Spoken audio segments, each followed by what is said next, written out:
When customers are dissatisfied with your service, their feelings can run high. They may have emotional outbursts which seem impossible to deal with. Understanding why people have emotional outbursts can help us control them. Put simply, the amygdala is the emotional centre of the brain and the cortex is the thinking area.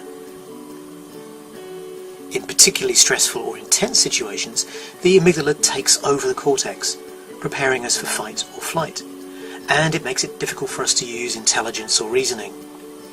This is known as the amygdala hijack. During an amygdala hijack, adrenaline is released and stays in the body for about 18 minutes. Here's an example of the amygdala hijack in action.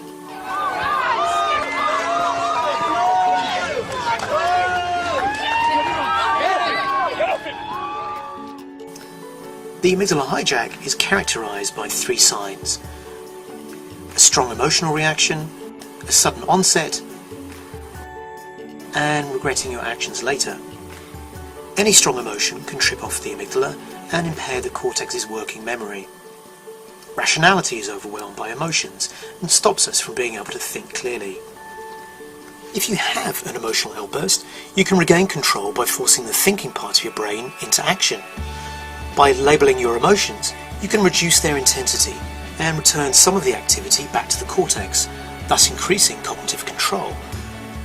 The technique of giving assertive feedback is a good way to force the thinking part of your brain to analyse the situation.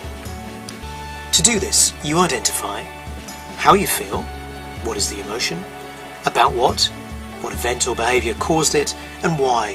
Why did that event cause that emotion? Simply identifying these things will help you think rationally about them and help you control the amygdala hijack. Saying these things out loud will let others know how you feel. You can also help others regain control if they are experiencing an amygdala hijack. Just label the emotions you think they are feeling by empathising with them. To empathise with the other person, identify how they feel, what is the emotion, about what event or behaviour caused it, and why. Why did that event cause that emotion? Then say these things out loud to the other person.